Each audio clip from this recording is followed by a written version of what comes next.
Bonjour, c'est Japanman et bienvenue dans cette vidéo lecture manga du mois d'avril 2026. On va donc passer en revue les mangas que j'ai lus ce mois-ci et je vais vous dire ce que j'en ai pensé. Alors on commence avec l'intégrale du manga Kingdom Hearts. Donc c'est une intégrale qui couvre bien sûr le premier jeu, pas toute la licence parce qu'il y a d'autres intégrales pour les autres jeux de la licence.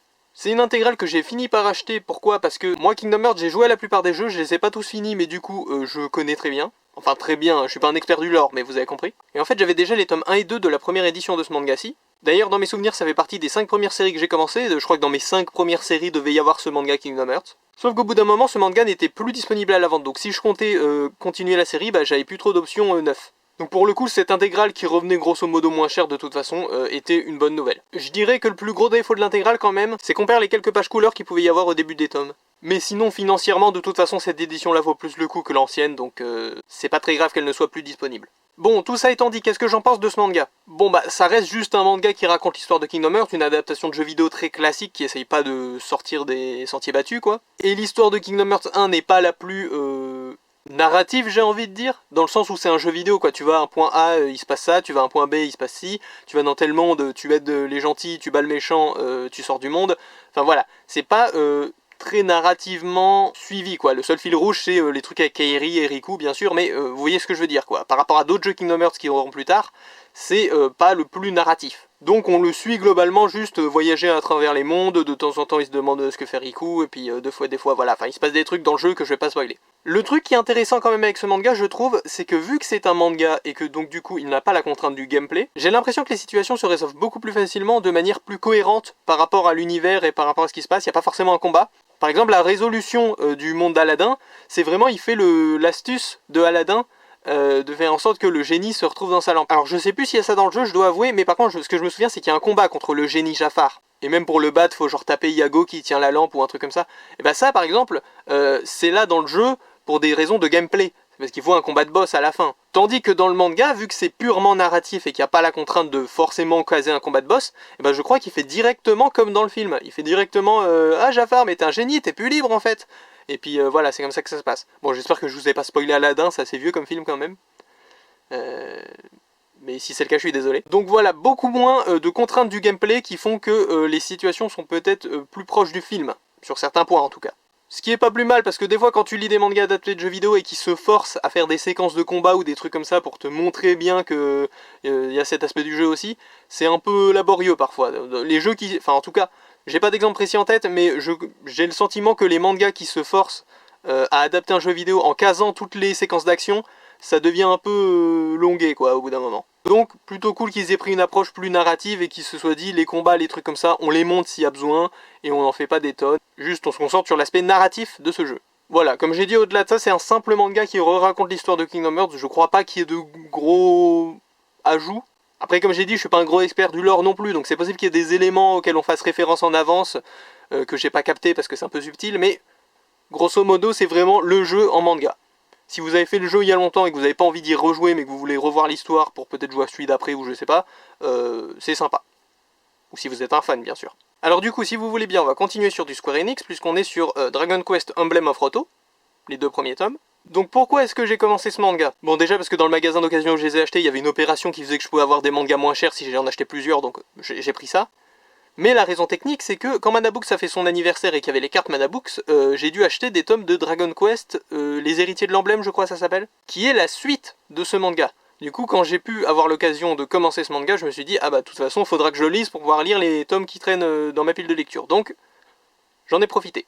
Cela dit, du coup, petit disclaimer pour les gens qui seraient dans une situation similaire à la mienne, j'ai l'impression de comprendre, avec les trucs que j'ai lus dans ces 2 tomes et les quelques trucs que j'ai lus sur internet, que Emblem of Roto serait lui-même une suite de la quête de Dai. Je confirme pas cette info, c'est vraiment... Moi-même j'étais confus là-dessus justement, et je crois qu'il y a un perso qui est dans ce manga-là qui est clairement un perso de la quête de Dai. Mais encore une fois, j'ai pas lu la quête de Dai, donc je me mélange peut-être les pinceaux, ou peut-être que comme c'est le lore de Dragon Quest, il est dans le lore général et du coup il est dans les 2 œuvres. Mais j'ai vraiment l'impression que c'est la suite de la quête de Dai quand même. Donc peut-être que je me suis raté et que j'aurais dû carrément commencer par la quête de Dai. Mais bon, faire 3 séries pour lire Les Héritiers de l'Emblème, qui est même pas une série que je voulais commencer à la base, je l'ai commencé en plein milieu quoi. Enfin j'ai acheté les tomes qu'il me fallait pour avoir les cartes Manabooks. Donc sacré investissement juste pour les cartes Manabooks, hein. Mais bon. Si vous savez, en tout cas, n'hésitez pas à me le dire dans les commentaires. Est-ce que la quête de Dai est un préquel à Emblem of Roto? Ça pourrait m'aider, même si je suis déjà dans Emblem of Roto, je pense que je vais continuer là-dessus, mais on sait jamais. Sinon, pour l'instant, c'est une histoire d'aventure et de fantasy plutôt sympa, un peu vieillotte, entre gros guillemets, dans son narratif, dans sa façon de raconter les choses, mais c'est pas un mal, c'est un peu ce que tu viens chercher, je pense, quand tu lis un vieux manga Dragon Quest. Il y a des histoires de destin, de trucs comme ça. Pour l'instant, l'aspect Dragon Quest, j'ai envie de dire, n'est pas tellement mis en valeur. Enfin, je veux dire, j'ai pas vu beaucoup d'ennemis cultes, mais après, je suis pas un spécialiste de Dragon Quest du tout, donc moi, à part le gluant, c'est vrai que, est-ce que je reconnais tant que ça? Alors j'ai joué à des Dragon Quest quand même, faut pas abuser, donc oui, je reconnaîtrai, mais là c'est plus du vieux Dragon Quest, j'ai l'impression, dans l'esprit, donc pareil, est-ce que je suis un expert de cette phase-là de Dragon Quest? Je ne pense pas. Quoi qu'il en soit, voilà, pour l'instant c'est une petite histoire de fantasy plutôt classique, un peu vieillotte dans son aspect et dans son... surtout dans son narratif, dans la façon d'amener les choses, mais c'est ça qu'on est venu chercher, j'ai envie de dire, hein. Quand tu regardes les jaquettes, tu te dis pas... ah ouais, ça va être un truc bien moderne, un isekai, bah non, tu te dis, c'est un truc de fantasy un peu à l'ancienne, un peu cool, donc si c'est ce que tu es venu chercher, c'est très bien. Après, c'est un truc qui se prouve aussi dans ses développements, donc je suis un peu curieux de voir la suite si jamais un jour j'ai l'occasion de continuer. Mais voilà, je sais pas si c'est inspiré d'un jeu spécifique, je ne pense pas, mais si des experts de Dragon Quest veulent me donner plus de précision, sans spoiler si vous voulez bien, je vous remercierai bien sûr. Alors ensuite, c'est le très gros morceau de cette vidéo, les tomes 4 à 18 de Villageois level 999. Alors c'est une série que je suis au tome le tome, hein, donc à chaque fois qu'il y a un tome qui sort, j'essaye de l'acheter au plus vite. Donc, comme vous voyez tous ces tomes, vous vous doutez que ce qui s'est passé, c'est encore une fois que j'ai stacké trop de tomes au fur et à mesure et je me suis dit « Oh, j'en ai plein là, je vais peut-être attendre que le prochain il sorte et je me lirai tout d'un coup. » Oh, j'en ai plein là, je vais peut-être attendre que ça finisse la série pour tout lire d'un coup, etc. etc. Jusqu'à ce qu'il y en ait beaucoup trop qui s'accumulent et que je me dise « Bon, si je la lis pas maintenant, ça sera pire plus tard pour me mettre dedans. » Donc du coup, voilà, j'ai pris mon courage à deux mains et j'ai lu toute la série. Enfin, tout ce que j'avais. Bien sûr, tout ce qui était sorti. Et vous vous en souvenez certainement pas parce que c'était il y a longtemps et vous avez peut-être pas vu la vidéo, mais j'en ai déjà parlé de Villageois level 999, pourquoi? Parce que j'ai lu les 3 tomes d'avant, et j'étais pas hyper positif. J'étais pas non plus négatif, mais j'étais pas hyper pris dans le truc. Je trouvais ça un peu banal, un peu amateur sur les bords, j'étais pas très investi. Mais, j'avais quand même souligné qu'il y avait peut-être un twist. Alors je ne sais plus dans quel terme j'avais dit ça exactement, mais c'était pas parce que je suis un détective, hein, c'est parce que le manga te laissait clairement entendre que ce monde de fantasy cachait peut-être quelque chose. Parce que oui, vu que c'est pas une série très connue, je vais peut-être vous dire de quoi ça parle. C'est un gars qui, en gros, est un... C'est une histoire classique, en fait, c'est pas un isekai par contre, c'est une histoire de fantasy directement, mais c'est une histoire classique d'un gars qui en fait est un villageois, une classe nulle, mais en fait qui découvre qu'il peut devenir le niveau 999 en s'entraînant et en farmant, et du coup ça devient le plus puissant du monde alors qu'en fait c'est un villageois. Vous voyez l'histoire classique de fantasy de nos jours, de je suis nul mais en fait je suis plus fort. Donc voilà, c'est ça le concept de base. Et comme j'ai dit, c'était pas si bien amené que ça, c'était pas un truc génialissime, mais on sentait de par des indices et des sous-entendus que ça cachait peut-être quelque chose. Peut-être que derrière la série, il y avait un autre propos. Mais cet autre propos n'était pas encore assez clair ou assez développé pour que je sache si ça allait améliorer la série ou pas. Et donc là, j'ai lu ces tomes-ci. Et la série, je l'ai dévorée. Vraiment, j'ai lu ça beaucoup plus vite que ce que je pensais. J'ai vraiment enchaîné les tomes. Je me demande même si c'est pas avec cette série-là que j'ai lu 9 tomes d'affilée. Ouais, du coup, j'ai fini par vraiment me prendre dans l'histoire. Alors, est-ce que c'est parce que j'ai lu beaucoup de tomes et que naturellement, tu finis par t'attacher au personnage et à rentrer dans le truc? Je sais pas. En tout cas... j'ai été très pris. Et, alors là ça va être compliqué d'en parler. Il y a bel et bien des trucs, des twists, des trucs un peu cachés, des mystères. Je ne vais pas en dire plus parce que ce serait bête de vous gâcher la série, c'est pas hyper connu en plus, donc autant vous laisser l'opportunité de tester. Par contre je vous préviens, du coup faut quelques tomes quoi pour commencer à vraiment capter le truc. Pour vraiment rentrer dans la vibe du truc. Mais du coup voilà, il y a bien du mystère, il y a bien des révélations. Le truc, c'est que pour l'instant, chaque réponse est une nouvelle question. Vous voyez ce que je veux dire? Encore une fois, je vais pas vous spoiler quoi que ce soit. Chaque réponse est une nouvelle question. Ou en tout cas, amène à une nouvelle question. Donc, pour l'instant, c'est très intéressant et ça part beaucoup plus loin que ce qu'on aurait pu penser au tout début. Mais... il y a un monde où il n'y a pas de fin. Il y a un monde où la fin c'est... ah, l'auteur il avait pas d'idée en fait. Il a improvisé tout le long et il avait pas d'idée. Alors je dis pas que c'est le cas bien sûr, Mais ce que je veux dire, c'est que ce genre de série où il y a tout le temps des révélations et des nouvelles questions qui se posent, etc., c'est très bien, mais c'est la fin qui va déterminer si tout ça aura valu le coup. Alors, moi, en tant que lecteur très actif, quoi, je lis beaucoup de mangas, et j'ai bien aimé ma lecture, donc ça aura valu le coup, quoi qu'il en soit. Mais voilà, quoi, la fin peut tout gâcher, entre guillemets. Si la fin est en fait est une impro et que l'auteur savait pas où il allait, un peu dommage. Par contre, s'il savait où il allait, peut-être que c'est du génie. Peut-être que ça va à un endroit où personne s'attendait et que c'est génial. Mais voilà, pour l'instant, il y a vraiment un pattern de on répond à une question, ça pose 10 000 autres questions. On répond à ces questions, ça pose 10 000 autres questions. Mais en tout cas, c'est pas un manga aussi plan-plan qu'on pourrait le craindre en lisant le début. Encore une fois, il y avait des indices de toute façon qu'il allait avoir un twist, il y avait des trucs cachés. Mais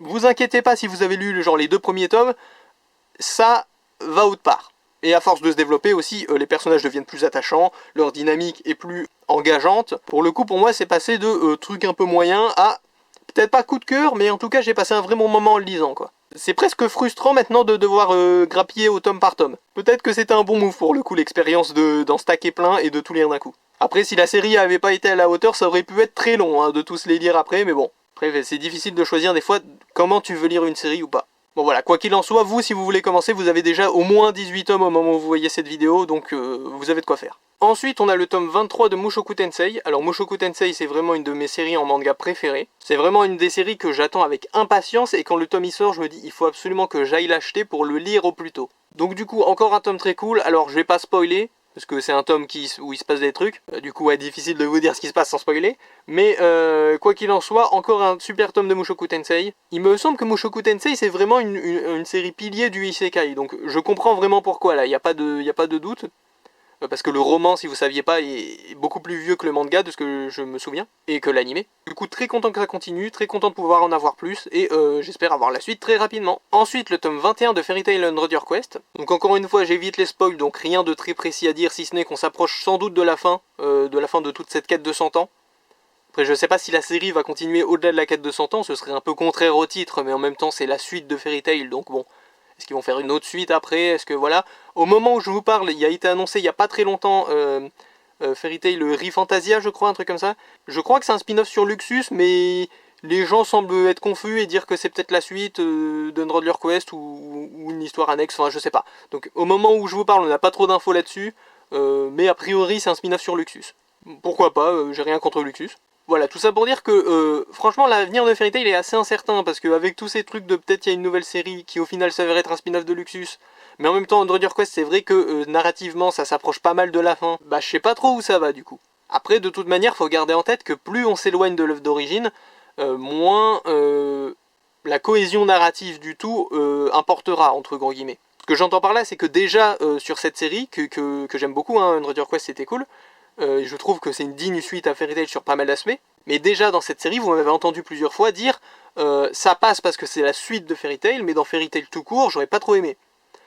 Et ben là, ça va être pareil. C'est-à-dire que s'il y a une suite d'une suite d'une suite d'une suite, ou un spin-off dans une dimension parallèle ou je ne sais quoi, et qu'on part dans des délires à la Dragon Ball Daima ou ce genre de choses, et ben forcément, plus on va s'éloigner de l'œuvre d'origine, moins la cohésion narrative du tout importera et sera un élément déterminant, que ce soit du point de vue des créateurs ou du point de vue du lecteur. Tout ça pour dire que dans la 20e suite de Fairy Tail, je serai en mode oui bon c'est la 20e suite, ça n'a plus aucun sens mais c'est sympa quand même, parce que vu que c'est la 20e suite ça n'attaque pas trop l'œuvre originale quoi. Tandis que là vu que c'est juste la suite, c'est censé vraiment être la suite, c'est ce qui se rapproche le plus d'un Fairy Tail super ou je sais pas à quoi vous voulez comparer ça, et ben en tant que tel c'est encore relativement proche de l'œuvre d'origine. Ce qui fait qu'on se soucie encore un peu de la cohésion du truc. Peut-être que s'il y a encore plusieurs suites après, ce sera moins important et ce sera plus un délire de juste voir nos personnages préférés faire des trucs intéressants et développer des histoires touchantes. Mais voilà, là où on en est, c'est encore dans Unread Quest et du coup j'espère voir où ça va et voir où ça va finir. Ensuite le tome 5 de Peach Boy Riverside. Donc voilà, on commence à être bien engagé dans l'histoire, hein, donc je vais peut-être pas rentrer dans les détails non plus, mais on est du coup encore une fois sur une histoire de Oni, ou ogre, je sais plus comment ils ont traduit ça, face à des chasseurs d'Oni, en gros, hein, dans les grandes lignes. Et au milieu de ça, on a nos personnages principaux, qui sont plus ou moins impliqués dans les deux camps, plus ou moins directement. Et on sent aussi qu'il y aura tout un dilemme sur est-ce qu'il faut tuer les Oni ou pas, etc., etc., qui sont clairement les méchants hein, dans l'histoire, enfin là où on en est en tout cas. Mais voilà. Et du coup là, l'histoire avance. Encore une fois, les camps commencent un peu à se diluer. Enfin, voilà, je veux pas spoiler, mais c'est-à-dire qu'il y a peut-être des Oni qui sont pas si méchants, des gentils qui sont pas si gentils, enfin ce genre de choses, voilà, encore une fois je reste très vague pour pas spoiler, désolé hein. Mais voilà quoi, l'histoire prend un tournant intéressant en tout cas, et je suis curieux de voir la suite, mais j'ai pas grand chose à en dire. Ensuite le tome 25 de Couple of Cuckoos. Alors il me semble que c'est mon premier tome depuis ma grosse lecture de tous les tomes que j'avais accumulés, donc un peu une situation similaire à plus tôt dans la vidéo Villageois level 999, donc là c'est la première fois que je relis un tome solo après m'être fait des tonnes de tomes d'affilée. C'est une situation un peu particulière du coup parce que tu sors d'un moment où tu étais très investi et où tu as vraiment enchaîné les éléments narratifs à un moment où tu as juste un petit bonbon quoi, tu as juste un petit morceau de l'histoire, une petite pièce du puzzle alors qu'avant tu avais la moitié du puzzle quoi. C'est un peu particulier du coup, au niveau investissement, tu sais pas trop sur quel pied danser. D'un côté t'es très investi parce que tu as des souvenirs de beaucoup d'éléments narratifs d'avant, vu que tu as lu plein de tomes d'affilée. Et en même temps, tu sais très bien que tu n'auras pas grand chose ce coup-ci. Et tout ça en lisant bien l'histoire, quoi. Donc tu essayes de suivre quand même. Mais voilà, c'est assez particulier quand même comme expérience. De se remettre à un rythme de un tome par un tome quand tu viens d'en lire, je sais plus combien j'en avais lu, mais plein d'affilés, quoi. Donc voilà, au-delà de ça, j'ai pas grand-chose à en dire. Il y a un cliffhanger à la fin du tome, mais cette série a pas l'air prête à finir, donc je pense que c'est un peu une péripétie plus qu'un vrai élément important, donc on verra bien au tome 26, mais voilà. Et ensuite le 8ème fils, tome 14, qui est je crois le dernier manga de ce mois-ci. Alors en ce moment l'histoire se centre pas mal sur ce personnage là, qui d'ailleurs a les cheveux violets, mais qui dans le manga me donnait plutôt l'impression d'être blonde. Alors après c'est parce que le manga est en noir et blanc, et parce que cet archétype de personnage de fille riche un peu noble est souvent blonde dans les mangas, les animés. Je pense que c'est ça qui m'a donné cette idée. C'est vrai que genre je l'ai cherché sur la couverture pour vous la montrer, je me suis dit ah mais c'est elle a les cheveux violets. Donc voilà. Alors j'ai pas du tout souvenir d'elle dans l'animé, donc je pense que je peux enfin confirmer que j'ai dépassé l'animé. Oui, parce que pour ceux qui ne savent pas, le 8ème fils à la base, moi j'ai vu l'animé, mais j'ai tout le temps des doutes sur quand est-ce que je dépasse l'animé ou pas, parce que mes souvenirs sont un peu flous. Donc là je pense que c'est bon, on peut le dire, j'ai dépassé l'animé. Ce serait le bon timing, tiens, pour qu'il ressorte la saison 2 de l'animé, et que du coup je sois dans un dilemme de est-ce que je regarde l'animé ou est-ce que je lis le manga, tiens. Juste pour m'embêter. C'est le genre de chose qui est déjà arrivé plusieurs fois, hein, pour ceux qui suivent la chaîne depuis longtemps. Donc voilà, pas grand chose à dire encore une fois, sauf si j'entrais dans les détails pour vous spoiler, qu'il y a des histoires, voilà. Ah si, quoique. Alors je sais pas si ça compterait comme du spoil, mais il y a des trucs qui sous-entendent que peut-être... ouais, c'est pas suffisamment clair pour que ce soit du spoil, je pense. Il y a des trucs qui sous-entendent que peut-être la société du monde de le 8ème fils était plus avancée avant. Donc après, est-ce que c'est notre monde à nous? Est-ce que c'est juste un monde magique plus avancé? Ou je sais pas trop. Ça, on n'a pas les détails encore. Mais il y a peut-être un monde où il y avait un monde comme le nôtre avant celui du 8ème fils. Mais c'est pas confirmé, encore une fois. Ça pourrait juste être un monde magique plus avancé. Ça pourrait être un monde du futur, j'en sais rien. Enfin, quoi qu'il en soit, il y a des trucs qui laissent penser que les anciens dans le monde du 8ème fils faisaient des trucs industrialisés, etc. Donc voilà, petit détail du lore de le 8ème fils qui change un peu peut-être la donne. Que si ça se trouve, on va découvrir que le gars, vu qu'il a été isekai, hein, si vous savez pas, dans ce manga, le gars peut-être qu'il a pas été isekai et qu'il a été transporté dans le futur, par exemple. C'est pas si original que ça, mais ça change un peu la donne. Et encore une fois, c'est pas confirmé, ça, c'est juste moi qui fais des petits liens, je sais pas du tout si c'est ça. Pour l'instant, ça va pas tellement là-bas, mais on s'en approche. Après, peut-être qu'on va changer de chemin en s'en approchant, hein, je sais pas. Voilà, quoi qu'il en soit, petite série sympathique, le 8ème fils. Si vous aimez les isekai, c'est tout aussi bien qu'un autre, et moi j'aime bien.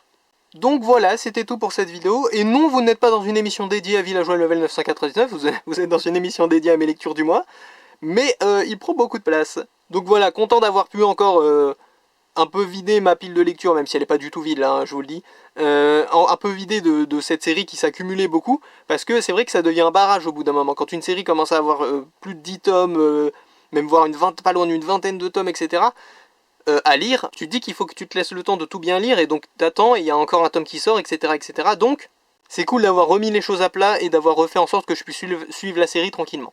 Et sinon, c'est intéressant quand même de noter que du coup, vu que Villageois 999, je l'avais aussi commencé pour les cartes Mana Books, plusieurs de mes lectures de ce mois-ci sont influencées par le fait que j'avais pris les cartes Mana Books, et c'est amusant de voir les conséquences que longtemps après, ça peut encore avoir sur mes lectures.